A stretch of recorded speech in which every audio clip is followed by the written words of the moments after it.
শেখে বাগা রহমতুল্লাহ আলাইহি রাত যখন 1:30 বাজলো, লাঠি দিয়ে আঘাত করে দাড়ি দিয়া বলেন, আমার জন্য অজুর পানি আসো। পিতলের বদনা দিয়ে যখন অজুর পানি আনিয়া সবাই দিল, হযরত শেখে বাগা রহমতুল্লাহ আলাইহি ওযু করে দুইজনের কাঁধের মধ্যে ভর করে করে তাহাজ্জুদের ইমামতি করবেন 2 রাকাত। 2 পারা দিয়া সবাই কোন রকম মুসল্লার মধ্যে কষ্ট করে ওখানে নিয়ে যখন দাঁড় করালো, আমার আব্বা বলেন, আমি তো কৌতূহল দেখার জন্য উনি কেমনে এত লম্বা ইমামতি করবেন, যাকে 2 জনের কাঁধের মধ্যে বর করে মুসল্লা পর্যন্ত নিয়ে যাওয়া হচ্ছে, উনি এত লম্বা ইমামতি দাঁড়ায়া দাঁড়ায়া তাও কেমনে সম্ভব, তাও নিজে তিলাওয়াত করবেন। এই অবস্থায় আব্বা জান রহমতুল্লাহ আলাইহি হযরত শেখে বাগা ওনার পিছনে নামাজ পড়ার যত আগ্রহ, তার চাইতে বেশি আগ্রহ এই অবস্থায় কেমনে পড়াবেন সেইটা দেখার। চিৎকার দিয়ে বলেন সুবহানাল্লাহ। হযরত শেখে বাগা রহমতুল্লাহ আলাইহি ডান দিকে 2 জন, বাম দিকে 2 জন, তিনি তো ওজনওয়ালা মানুষ ছিলেন, কাঁধে বর করে 4 জন নিয়ে যখন দাঁড় করালেন, হযরত শেখে বাগা রহমতুল্লাহ আলাইহি আল্লাহু আকবার বলে ইমামতির জন্য শুরু করলেন। ইমামতি সূরা ফাতিহা বললেন, এরপরে এক পারায় 1 রাকাত, দ্বিতীয় পারায় আরো 1 রাকাত। আমার আব্বা বলেন, আমি তো নামাজের দিকে খেয়াল না করে বেশি খেয়াল করতেছি, আল্লাহ মাফ করুক, উনি একটা বার পর্যন্ত একটা পশম নাড়ালেন না। একবার ডাইন কাটে, একবার বাম কাটে। আমরা তারাবির নামাজে যেমন একটু শরীর নাড়াই লম্বা নামাজ পড়তে হলে, এই সমস্ত কোনো ভাব করলেন না। এত জোরে এত আওয়াজ, বর্তমান যুগের স্পিকারে যেরকম আওয়াজ আসে, মাইকের আওয়াজ, ছোট মাইকে, এর চাইতে আরো উচ্চ আওয়াজ দিয়া এক দাঁড়ানো অবস্থায় রুকু সেজদা সহ সব কিছু দিয়া 2 রাকাত নামাজের ইমামতি করলেন। একটা বড় শরীরের মধ্যে খাজুয়াইলেন না। এমনকি এই বুড়া মানুষ টিনের মধ্যে পায়খানা করেন, ফলো দিয়া বইয়া নিছেন, একটু ডাইন সাইডে কাইট, বাম সাইডে কাইট, সামনে ঝুঁকানো, পিছনে ঝুঁকানো। এত লম্বা নামাজে স্বাভাবিক আমরা যেগুলা করি এই সমস্ত কোনো কিছু না করে একদম কারেন্টের খুঁটির মতো সোজা দাঁড়াইয়া একটা পশম না নাড়াইয়া 2 রাকাত নামাজের ইমামতি শেষ করে মুসল্লায় বসে মুসল্লিদের দিকে ফিরলেন। এরপরে জিকির করে দোয়া শেষ করার পরে এখন তিনি আবার অসুস্থ।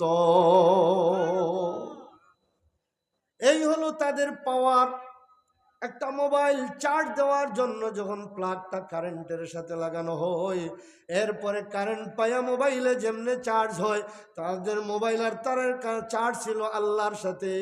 শরীর অসুস্থ, দাঁড়াইতে পারতেছেন না, 4 জনের কাঁধের মধ্যে বর করে উনি এইভাবে মুসল্লা পর্যন্ত যাইছেন। নিজের পায়ে হাইটা সোজা হইয়া মাথা এইভাবে যাইতে পারেন নাই, কিন্তু আল্লাহর সামনে যখন দাঁড়ালেন তখন 18 বছরের যুবকের চাইতে আরো বেশি যুবক হয়ে গেলেন।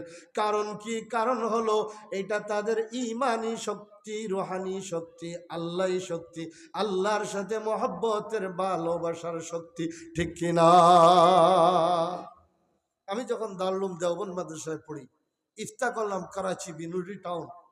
ওই পাকিস্তান আমি যাওয়ার পরেও আল্লামা শেখ ফয়জুল্লাহ আজাদ এবং মুফতি নিজামুদ্দিন শামজি ওনাদেরকে শিয়ারা ক্রস ফায়ার করে মেরে ফেলছে। এবং বাংলাদেশের মুফতি আব্দুল সালাম চাটগাম, এখনো বাংলাদেশের সবচেয়ে বড় মুফতি হাটাজারি মাদ্রাসার, ওনাদের কাছে পড়ছি। ওনাদের মুখ থেকে হযরত শেখে বাগা রহমতুল্লাহ আলাই জীবনী যতগুলা শুনছি, আমার বন্ধুগণ আপনারা শেখে বাগা চিনতেছেন না, কি রত্ন ছিলেন। এখনো গাহরপুরি হুজুর রহমতুল্লাহ আলাই ওয়াজও আমি নিজে শুনছি। এই নুরুদ্দিন হয়েছে কেমনে?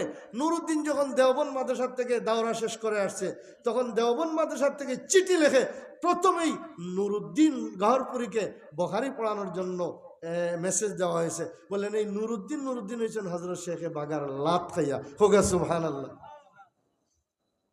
উনি বলেন একদিন শেখে বাগা তাহাজ্জুদে দাঁড়াইছেন, লম্বা টাইম তাহাজ্জুদ, আমি পিছনে। এখন দাঁড়াইতে উনি তো পারার পর পারা, রুকুর পর রুকু তিলাওয়াত করতেছেন। তখন আমি ছাত্র, আমার ঘুম এসে গেছে, পিছনে শুয়ে রয়েছি। হযরত শেখে বাগা রহমতুল্লাহ আলাইহি সালাম ফিরে যখন দেখছেন নুরুদ্দিন আমার পিছনে দাঁড়ানো নয়, মাটির শুয়ে ঘুমাইছে। হযরত শেখে বাগা মোটা তাজা মানুষ আসলা, ফাওয়ার গুছি এত বড় বড়, যেমনে লাত মারছেন আমি নুরুদ্দিন বিগ বিগাইয়া উঠছি, ও লাতে আমার সিনা খুলে গেছে। বলেন না সুবহানাল্লাহ। আমার বন্ধুগণ, এলি মারছে নুরুদ্দিন রহমতুল্লাহ গরপুরি বলেন, বাগার সাবর লাত খাইয়া আমি নুরুদ্দিন বলছি। বলেন না সুবহানাল্লাহ। সুতরাং আমি সংক্ষেপে, আরো অনেক কাহিনী আছে হযরত শেখে বাগা। আসলে বর্তমান যুগে হয়ে গেছে টেডি মার্কা ওয়াজ। ওই বরদেশি হুজুরে কইতা, হ্যাঁ বাসি আইলা ডাকা থাকি আর মামুদ আর মাগো হইয়া সিল্লাইয়া অলিয়া উলিয়াদের রোহানি তাজা হয়। এই সমস্ত জীবনী আলোচনা করলে এই যে ইমানের ব্যাটারির মধ্যে চার্জ হয় আল্লাহর ওলিদের জীবনী আলোচনার মাধ্যমে। ঠিক কিনা ঠিক বলেন? এইগুলা আলোচনা বর্তমান যুগে মাদুম হয়ে গেছে, একদম চিরতরে লুকায়া গেছে। এগুলা আলোচনা নাই, ফ্যাশন এই সেই। এই জন্য আমাদের রুহের খোরাক নাই। হযরত শেখে বাগা, হযরত শেখে চৌধুরী রহমতুল্লাহ আলাই, আমি শুনছি হযরত শেখে বাগা রহমতুল্লাহ আলাই আমার উস্তাদ ছিলেন। জকিগঞ্জ বাড়ি 52 বছর আমরা আমাদের মসজিদে ইমামতি করছেন। আমাদের গ্রামে গেলে বাগার সাহেব ওনারা ইমামতি দিতেন। শুনেন একটা কথা, একটু মনের আবেগ আসলো। আল্লাহু আকবার। হযরত শেখে বাগা রহমতুল্লাহ আলাইহি আমার উস্তাদের মুখ থেকে, হাফিজ আব্দুল খালিক সাহেব, তিনি দুনিয়াতে নাই। একদিন বলে হযরত শেখে বাগা রহমতুল্লাহ আলাই এশার নামাজ পড়িয়া উনার বিবিয়া খানা পিনা খাওয়াইয়া শাসও খাওয়াইয়া কিতাব পড়াত বইছেন। কি পড়াত? জোরে বলেন, কি পড়াত? কিতাব পড়াত। এখন ডাইন সাইডে সরা এখন, বাউ সাইডে সরা এখন, সামনে মেইন বুখারী শরীফ হাদিস। একটা কিতাব পড়তে গেলে আগের বুঝুন 8-10টা সরা টেবিল। তখন এই হাদিসের ব্যাখ্যা এই কিতাবে না পাইলে ডাইনোর কিতাব, ডাইনোর কিতাবও না পাইলে সামনের কিতাব, এইভাবে মেলাইয়া বইয়া পড়াত বইছেন। জানু ফাড়িয়া বইয়া ফজরের আজান হইছে, ওনার বিবিরে কইরা, ও বিবি আমি এশার নামাজ পড়ছিনি। চিন্তা করেন, এই এশার নামাজ পড়িয়া চাটা খাইয়া কিতাব মুতালা পড়ছেন। বসায় ফজরের আজান পর্যন্ত হয়ে গেছে।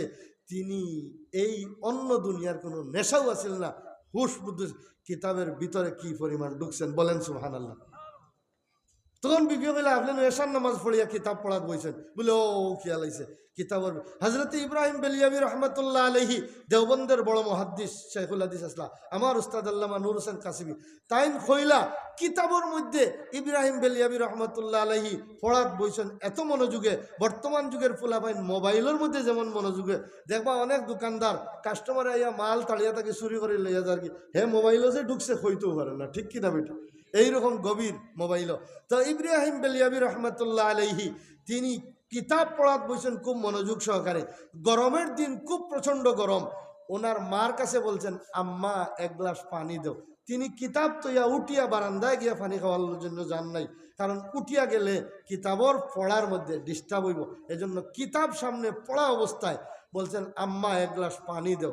আমার উস্তাদ নূর হোসেন কাসিমি সাহেব বাড়িদানা মাদ্রাসায় যখন আমাদেরকে বুখারী পড়ান তখন বলছিলেন, বলে কি মায়ে কইলা, হায় হায় হায় হায় হায় হায়, আমার বংশত থেকে ইলিম যাইব কি? বলে এখানে বলে আমার ছেলে কিতাব পড়ার বইয়া পানির কথা যে তার মনে হয়েছে, এতে বোঝা গেল কিতাব পড়ার মাঝে তার মনোনিবেশ গভীর নাই। এই জন্য পানির দিকে তার খেয়াল গেছে। নাইলে কিতাব পড়ার পরে পানি তো দূরের কথা, মশায় কামড়াইলেও টের পাইতো না, পানির পিয়াস লাগলেও টের পাইতো না। কিতাবের মধ্যে এত বেশি মনোযোগ হওয়ার কথা, তাইলে পানির কথা বুঝলো কেমনে? মায়ও পরীক্ষা করার লাগে বলে দেখি ইলিম থাকতো না এইরকম হালকা হালকা হালকা হালকা। আর আমরা তো পড়াত বইলে 9 বার উঠি আর 13 বার চক্কর দিই। সুতরাং তাই আফসুস করিয়া খান্দা শুরু করি, ছেলেরে পানির বদলা কেরোসিন তেল নিয়ে গ্লাসও দিয়েছেন। হুগা সুবহানাল্লাহ। বলে দেখি তার কিতাব গভীর আছে না পানির দিকে। তাই এদিকে কিতাব পড়ার চৌক কিতাবের মধ্যে গাড়া, আর সাইড থেকে গ্লাস মার হাত থেকে লইয়া গ্লাসের দিকেও চাইছেন না, মার দিকেও চাইছেন না, কিতাবের ভিতরে যে নিজেরে ডুবাইছেন, এই মন রে, ধ্যান রে, চিন্তারে, চেতনারে কিতাবের ভিতরে এত গভীর। তাই সারা কেরোসিনের গ্লাস পানি মনে করিয়া খাইছেন। আচ্ছা, কেরোসিন মুখো দিলে উফ উফ কইয়া তুতু করি ফালানির কথা নাইনি, কিন্তু কিতাবের গভীরতার কারণে কেরোসিন খাইরা না পানি খাইরা টের পাইছেন না। সারা খাওয়ার পরে গ্লাস তো আবার কিতাব পড়ায়। মার খান্দন বল বলে, না আমার বংশত ইলিম থাকবো। বলে খেনে বলে আমি মনে করলাম পানি খাওয়ার প্রতি ধ্যান গেছে, কিতাবের থেকে ধ্যান গভীরভাবে কিতাব মোতালাত নয়। সুতরাং দেখলাম কেরোসিন খাইয়া টের পাইছেন না, কিতাব মোতালার মধ্যে এত গভীর, তাইলে ইলিম থাকবো। বলেন সুবহানাল্লাহ। ইব্রাহিম বেলিয়াবি রহমতুল্লাহ আলাই, হযরত শেখে বাগা রহমতুল্লাহ আলাই মোতালা সমান না বেশ কম? এসা ফড়িয়া বইছেন ঠার নাই এসা পড়ছেন না না সারা রাত উঠছেন না ফেসাবো না অজুও নাই এক অজুয়ে ফজরের আজান শুনিয়া দিয়া নাইছে বৌরে জিকাইরা বলে আচ্ছা এশার আজান না ফজরের আজান তাই কইলা ফজর বলে আমি এশার নামাজ পড়িয়া বইছি না এশার নামাজ থইয়াই বইছি বলে না আপনি এশার নামাজ পড়িয়া বইছেন। এই দিকে খেয়াল নাই, খেয়াল কোন দিকে? এলিমের দিকে। আরেকটা কথা শেষ করিলুম, হযরত শেখ চৌধুরী রহমতুল্লাহ আলাইহি অনেক বড় আলিম। হযরত শেখ বাগার আয়াত মোতালা করা বুখারী শরীফের একটা এবারত তান গেছে সরে সদরন না সরাসরাত পাইয়া রাইত ল্যাম্পটন জ্বালাইয়া তখন এহত মাস এইদিকে হুকনা আসিল গেছেন কি সৌরিয়া রহমতুল্লাহ আলাইহির গেছে গিয়া রাইত হেস রাইত আমরা হইলে কইলাম মনে তৈ দেই খাইল গিয়া জিগাইম তাই বলছেন না ফজর হইতে ইত্য নাই এটার সমাধান রাইত না হইলে অশান্তি ইলমের পিয়াস কিরকম গেছেন কি গিয়া সৌরিয়া রহমতুল্লাহ আলাইহির ডাক দিয়েছেন তাই তো বিগ বিগাইয়া বাগার সব আমার দুয়ারো ইয়া আল্লাহ তো রাইত খেদমত কিতা বইতা খানা খাওয়াইতা না কিতা বলে জি না খাইবার লাগে আইছি না কষ্ট দিবার লাগে আইছি মাফ করবা বলে কিতা বলে ও এবারটা আমি তো সারা রাত বইয়া কিতাব নোট লইয়া সরা লইয়া সমাধান দিতাম পারলাম না। সগরিয়ার সাহেব বালা করে দেখিয়া কইলা ওবো ওবো এটা তো মুসন্নিফে ভুল করছেন ওলা মাত্তা নানি হজরত সগরিয়া আমি দেখছি কইলা আপনি যে এটার সমাধান পাইরা না সরা তো পাইরা না নোটও পাইরা না কারণ এটা মুসন্নিফে এবারও তো ভুল হয়ে গেছে এল্লা গিয়া এটা হযরত শেখ বাগার